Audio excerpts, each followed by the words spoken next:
A mediados del siglo XIX, en época isabelina, cuando pese a las convulsiones políticas y sociales, las ciudades españolas estaban en plena transformación, Alfred Guédon, un arquitecto ilustrador y litógrafo francés, realizó una colección de vistas de ciudades españolas.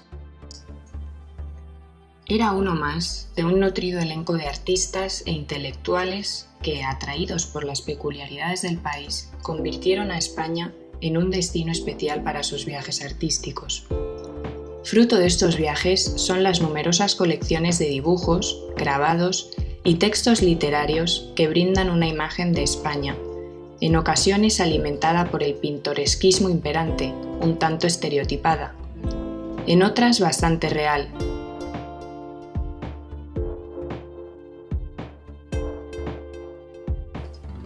Algunos emplean lenguajes artísticos de tintes románticos, mientras que otros ofrecen minuciosos detalles apegados a la realidad. Lo cierto es que todos ellos, cada uno con su peculiar mirada, constituyen un testimonio de incuestionable valor de la España decimonónica y, sobre todo, de la imagen que de ella se tenía en Europa. Todos coinciden en tratarlo como un país bullicioso con una gran riqueza arquitectónica y monumental, de gentes cálidas y apegadas a sus ancestrales costumbres.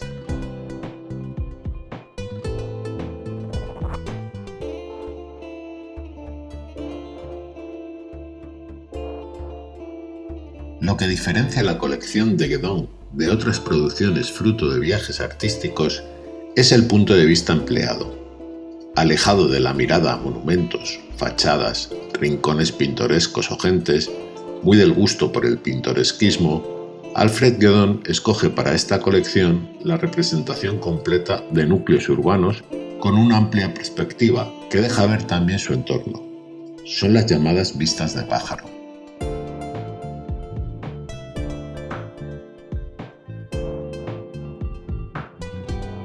El lugar elegido para realizar la vista siempre es una colina, cerro o cualquier otro tipo de elevación natural que ofrezca una buena perspectiva de la ciudad. Son los casos de Segovia, Granada, Málaga y Gibraltar. Sin embargo, en las ciudades con un relieve que no permitía esa posibilidad, Guédon recurrió a las vistas aéreas. Así representó Burgos, Valladolid, Valencia, Córdoba, Sevilla, Jerez, Cádiz y Madrid, de la que realizó dos vistas, una desde el este de la ciudad y otra desde el oeste.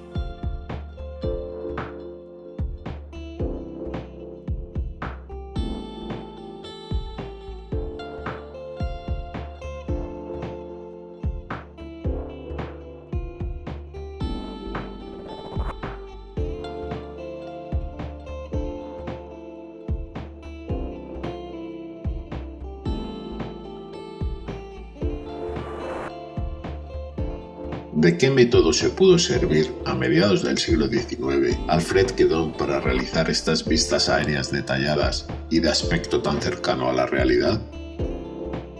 Algunos investigadores que han trabajado sobre este asunto propusieron el empleo de un globo aerostático, bien cautivo, bien en movimiento, desde el que el autor podría haber tomado apuntes del natural.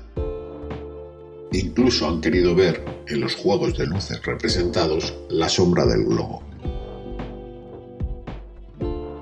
Otros autores, incidiendo en la idea del globo, plantearon la posibilidad de que, además de los apuntes del natural, Guédon contara con una fotografía realizada desde el globo, cuyo autor podría ser el fotógrafo Charles Clifford, residente en aquellos años en Madrid y del que se sabe que hizo alguna ascensión en globo sobre la ciudad. Resulta difícil imaginar que el resultado de un experimento fotográfico desde el aire en fecha tan temprana, del que por otra parte no hay constancia, pudiera servir de base para la realización de unas vistas tan detalladas, lo que ha llevado a otros autores a plantear nuevas posibilidades. Alfred Guédon tenía una formación de arquitecto y gran experiencia como dibujante de edificios, por lo que su método pudo perfectamente basarse en sus conocimientos de delineación. Según relata la documentación publicada hace unos años, Guédon habría utilizado como base un plano muy detallado y actualizado de la ciudad, que en el caso de Madrid podría ser perfectamente el realizado por Francisco Coello. Elevaba la perspectiva de los edificios representados en planta hasta levantar los alzados de las edificaciones, para introducir luego las cubiertas, patios interiores y otros elementos no visibles desde una perspectiva sobrerrasante.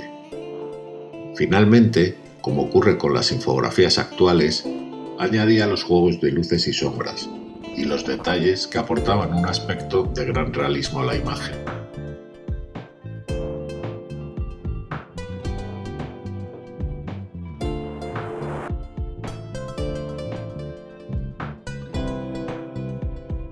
Independientemente del método empleado, lo cierto es que en un viaje entre 1852 y 1854, Guédon realizó su colección de dibujos L'Espagne à vol d'oiseau, compuesta por 24 vistas de 16 ciudades. Estos dibujos originales fueron litografiados por distintos artistas y sacados a la venta por el editor François Delaroux de París, quien ofrecía tanto la versión iluminada como otra más económica en blanco y negro.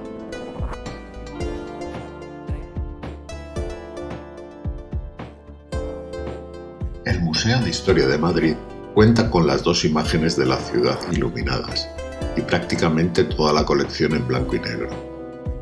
Las dos vistas de la ciudad se pueden disfrutar en su exposición permanente, y aunque ambas son un reflejo fiel de la ciudad en la mitad del siglo XIX, hoy nos vamos a detener en la primera de ellas, tomada desde el borde oeste. En primer término, se encuentran los jardines del Campo del Moro, en proceso de creación, según el proyecto diseñado por Francisco Pascual y Colomer en 1845. Los parterres del nivel inferior ya están definidos e instalada en ellos la Fuente de las Conchas, diseñada en el siglo XVIII para el Palacio de Boadilla del Infant Don Luis. Sobre los parterres se eleva el terraplén que salvaba el desnivel del palacio aún sin adecuar, pero que contaba ya con la Fuente de los Tritones que se había traído de los jardines de Aranjuez.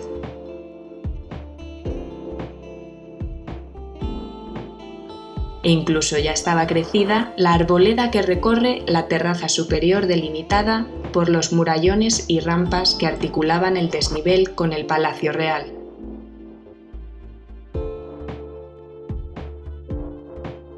Junto a las rampas, en la zona sur, en el lugar que hoy ocupa el volumen del Museo de las Colecciones Reales, se encontraban los cuarteles y a sus pies la Real Fábrica de Gas, de la que Guédon se ha ocupado de representar 2 gasómetros.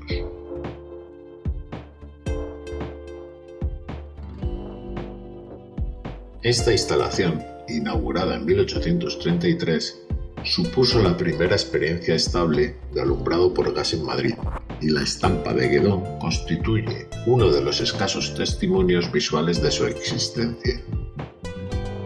Fue construida para iluminar las dependencias del palacio. Durante sus 63 años de azarosa vida, participaron en ella químicos y empresarios de renombre, y pese a los continuos percances, reparaciones, ampliaciones, cambio en el uso de materias primas, siguió en funcionamiento hasta 1896, cuando se clausuró y sus instalaciones fueron inmediatamente demolidas.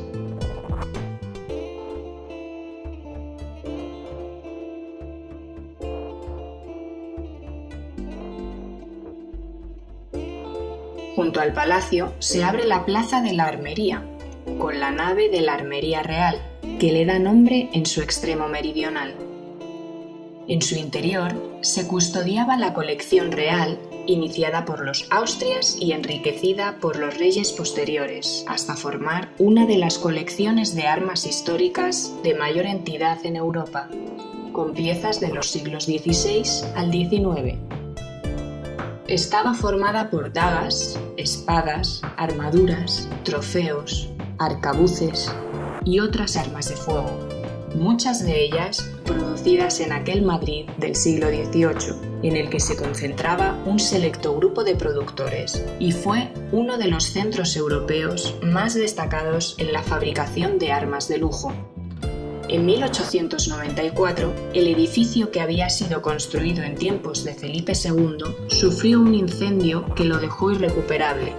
Sus restos se demolieron y la armería se trasladó al interior del Palacio Real. También resulta visible en la estampa de Guedón la crujía occidental de la plaza, aún en fase de construcción. Esta alargada nave y logia formaba parte del proyecto de Pascual y Colomer para la adecuación del entorno del Palacio Real y que servía para cerrar la plaza y dotar de unidad al conjunto.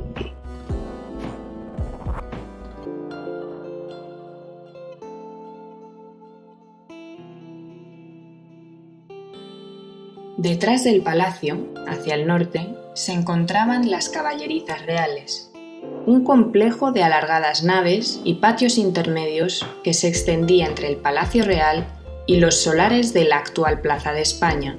Construidas en el último tercio del siglo XVIII según un diseño de Sabatini, contaban con establos, picaderos, viviendas, además de una capilla dedicada a San Antonio Abad, y en la zona más cercana al palacio estaba el llamado Cocherón.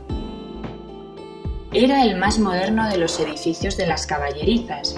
Fue construido por Custodio Moreno en 1834 para albergar los carruajes de palacio y uno de los primeros ejemplos de uso de hierro en la construcción.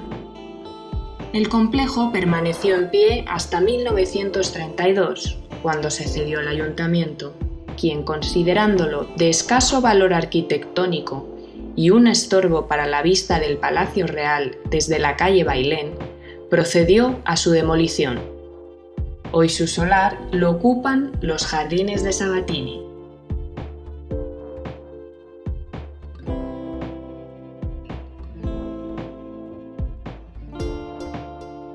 Detrás de las caballerizas destaca el cuartel de San Gil, en los terrenos donde hoy se encuentra la Plaza de España. Fue construido a finales del siglo XVIII como nueva sede de los franciscanos de San Gil, que hasta entonces tenían su convento junto al palacio, en el solar de la actual Plaza de Oriente. Sin embargo, los religiosos nunca llegaron a ocupar el nuevo edificio, ya que una vez finalizadas las obras, durante el reinado de José Bonaparte, el monarca dispuso que se destinara a cuartel, uso que tuvo hasta su demolición a principios del siglo XX.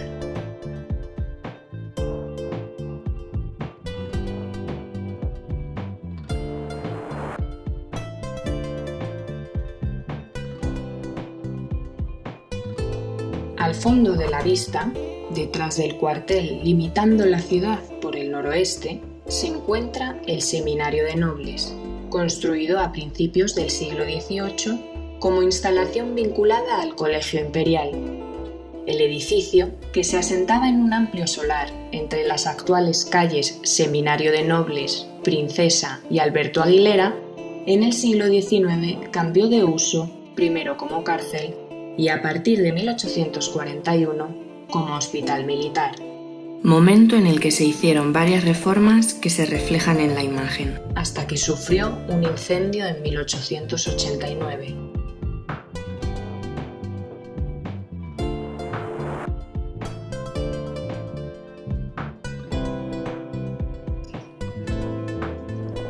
A la derecha del seminario se ve la fachada principal del Palacio de Liria, con sus jardines, y el cuartel del conde duque.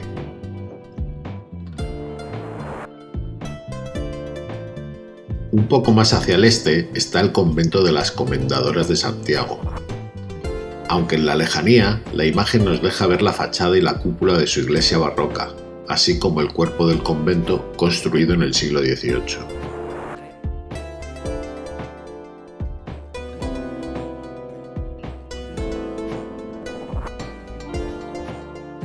Volviendo la vista a primer plano, inmediatamente a la derecha del Campo del Moro se encuentra el Campo de la Tela, ya desmantelado en el momento de realización de la estampa y convertido en un descampado con extracciones de áridos, aspecto que ya tenía en 1830 como refleja la maqueta de León Gil de Palacio.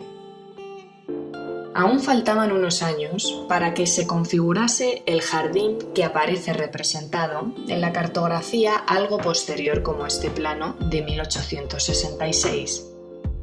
Pero ya estaban creados los tramos superiores de jardín que articulaban el desnivel entre la terraza superior y la Cuesta de la Vega, y que serán el germen de los actuales jardines de Azorín y de Luigi Boccherini. Junto a ellos se puede observar el intrincado acceso a la ciudad, a través de la Cuesta de la Vega, con los elevados muros, que reproducen en parte el trazado de la muralla y permiten salvar el acusado desnivel.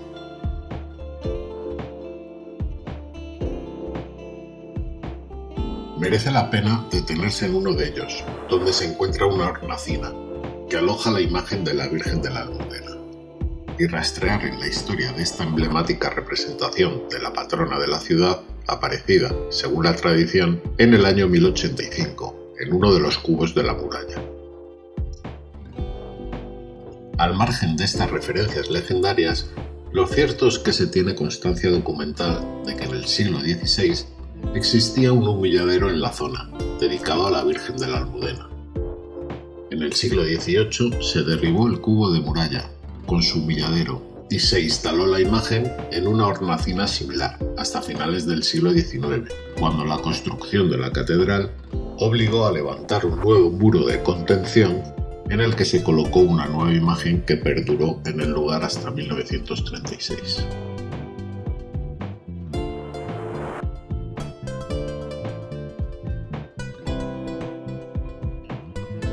La Cuesta de la Vega desembocaba en una plaza de apariencia irregular que daba acceso al recinto del palacio a través del Arco de la Armería. Inmediatamente al este del palacio se observa la Plaza de Oriente, tras la reforma de Narciso Pascual y Colomer, con la escultura de Felipe IV en el centro, obra del siglo XVII y ubicada originalmente en el Buen Retiro, y bordeando los jardines aquellas figuras de los reyes españoles que se habían esculpido un siglo antes para coronar el Palacio Real y que nunca habían llegado a colocarse en ese emplazamiento.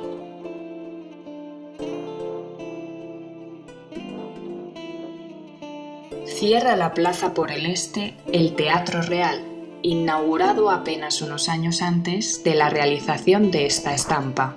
Con su peculiar planta trapezoidal, la loggia de su fachada occidental y el volumen de la caja escénica elevado sobre su cubierta. La masa verde de las huertas de Santo Domingo el Real destacan entre el abigarrado caserío que se extiende hacia el norte de la ciudad.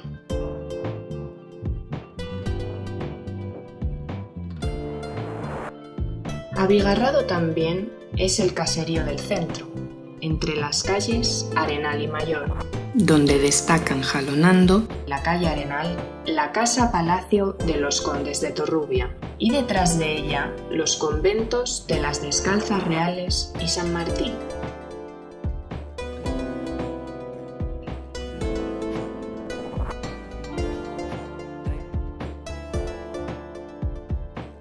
Delante, en la acera contraria de la calle Arenal, la iglesia de San Ginés, una de las parroquias más antiguas en los arrabales del Madrid medieval, cuyo templo visible en la estampa fue construido en el siglo XVII.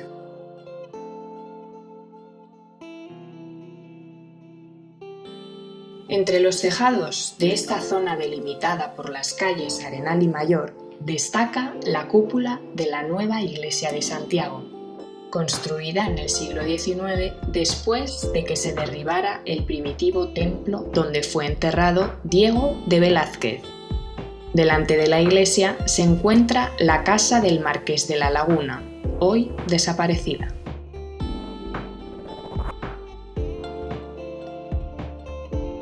Más claro resulta el trazado de la calle Mayor, arteria que articuló el urbanismo inicial de la ciudad.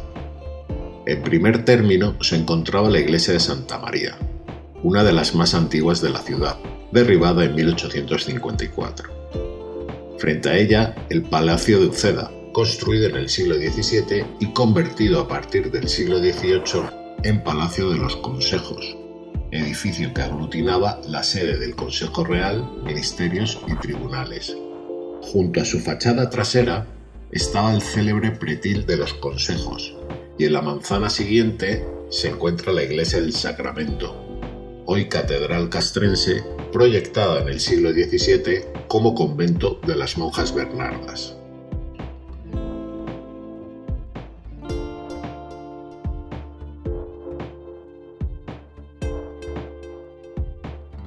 Un poco más hacia el este se ven las torretas de la Casa de la Villa y asomando por detrás, al otro lado de la plaza de la villa, la Torre de los Lujanes, uno de los escasos edificios del siglo XV que se conservan en Madrid. Siguiendo la calle está la Plaza Mayor. En la estampa resultan visibles los soportales de la crujía oriental y la Casa de la Panadería en el lado norte. Y al final de la calle Mayor, la Puerta del Sol, con la iglesia del Buen Suceso, hoy desaparecida, y la Casa de Correos, construida en el siglo XVIII como centro de postas y comunicaciones. Aún no tiene su célebre reloj, pero ya cuenta con la torreta del telégrafo óptico, que se había instalado pocos años antes de la realización de esta estampa.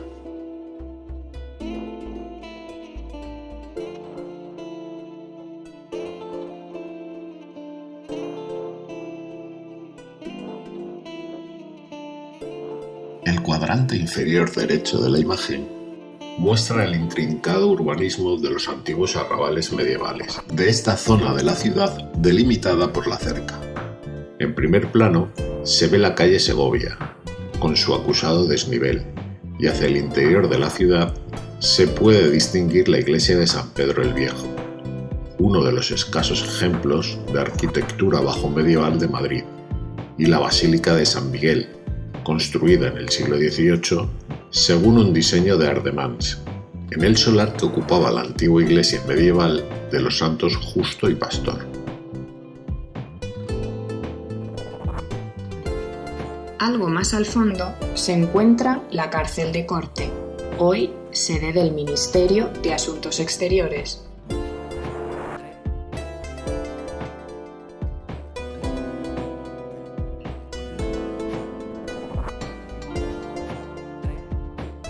Y tras ella asoma la mole del convento de Santo Tomás, dedicado a usos civiles y militares desde su desamortización en 1836 hasta su derribo en 1875.